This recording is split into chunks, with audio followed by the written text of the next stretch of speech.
namely the automatic selection tools. And today we're going to talk about one of those tools, the quick selection tool, right here, folks. All right, if you want to follow along, go ahead and download jeepstart.psd from our website, and you can work right along with me here. Now, the quick selection tool works based on contrast.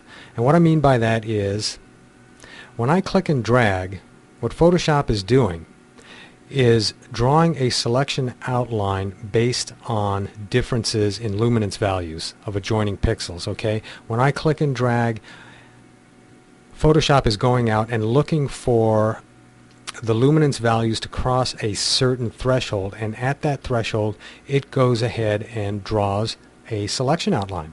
So naturally, with that said, it works best on high contrast images. Okay, this is not a high contrast image, and I chose it for a reason. It's going to challenge us. Let's go ahead and take a look at the histogram, and I'll show you what I'm talking about. I'm going to hit Shift Tab to bring the histogram in, and this histogram is not showing me the entire image, and that's because I have a selection going on right now. So I'm going to hit Control D on my keyboard, and now we're looking at the entire image histogram. And you can see there's a lot of midtones going on, some shadows, not much highlights. So this is not a very high contrast image, folks. I'm going to hit Shift Tab, get rid of my palettes again. So we're going to be challenged a little bit trying to make a selection outline in this low contrast image. So we're going to concentrate on the mechanics of this tool. All right? Let me show you what I'm talking about. Go ahead and click inside the area you want to select, and obviously we're going to try and select this Jeep and isolate it from the background. Alright, so now that I've told Photoshop what I want to select, before I go ahead and select the rest of what I want to select, I'm going to train the tool on what I don't want to select. And to do that, move the brush outside of the area you want to select, press and hold the Alt key, and then click and drag around the outside of the area that you want to select.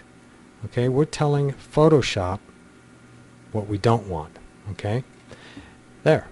Now that's going to make our job of selecting the Jeep much easier. Next thing you want to do is come up here and make sure Auto Enhance is selected. Alright, and then come in here and continue painting. And the quick selection tool works best with a small brush size. I'm going to go ahead and lower my brush size by hitting the left bracket key a couple of times. Alright, let me continue here.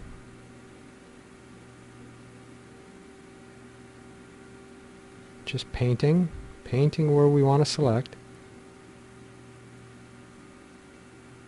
It's finding those differences in contrast and drawing a selection outline based on it. Okay, and there's our rough selection right there, folks.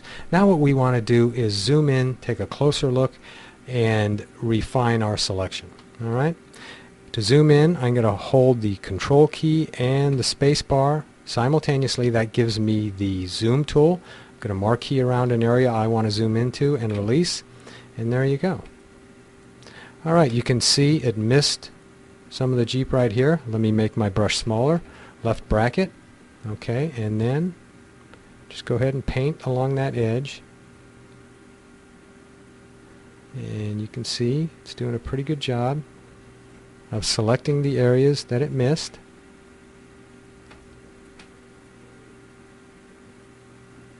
Now let me show you a pretty good trick, folks. At any time you're working, you can switch between the manual selection tools and the, in this case, quick selection tool. And what I want to do is I want to get rid of this right in here. And the best way to do that is to switch to the polygonal lasso tool, okay, which is right under here. You see it right there. Now I've got the polygonal lasso tool. I want to deselect this area in here. So starting from outside of the selection, hold down the Alt key. You get the little minus symbol next to the tool. Click once to lay down your first point. Then you can release the Alt key. Okay, and then click the area you want to deselect. Close the path right here, and there you go. Alright? Easy way to work. And switching back and forth between the two tools is very easy using the keyboard shortcut L to get the lasso tool and W to get the quick selection tool. Alright. Let's see. Hold down the Alt key to try and deselect that right there. Good. Hold down the Alt key and try and get rid of this little bit of dirt that it selected. Good. Alright, let's follow. Did a pretty good job in here. It's a nice selection outline considering. Okay, right here it gets a little fuzzy. I'm going to go ahead and get the lasso tool by hitting the L key and holding down the Alt key, getting the minus, clicking once, closing it, and there you go. I want to deselect here, so same procedure, hold down the Alt key. Now I want to do select here. I'm nitpicking here, folks. I just want to demonstrate this. Still, with the lasso tool selected, hold down the Shift key. Okay, now I'm going to add to the selection. Come out to here. Just added a little bit, I know. Now I want to add to the selection right here. Again, with the lasso tool, hold down the Shift key to add to the selection. Click, click, click. There we go. Same thing right here. Hold down the Shift key, click, click, click, click, and there you go.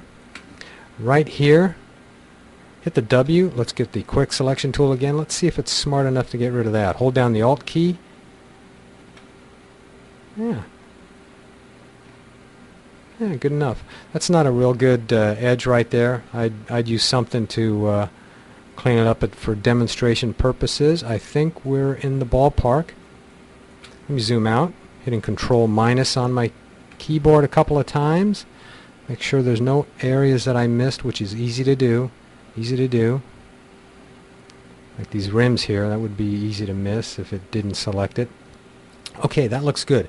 Now what I would do normally is come up here to the Refine Edge dialog box, and I would refine that selection, but I'm saving that for a later lesson. So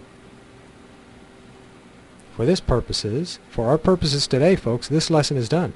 There you go. Now you can do anything with this selection, but I always save a selection. When I'm done working on it, I go select, save selection, and I name it. I'm going to name it Jeep, and just save that for future use. You can see now I'm going to bring my palettes back by hitting Shift Tab. If you go to your channels palette now, you'll see there's an alpha channel of that selection that I just saved. Okay, until next time, folks, nice working with you.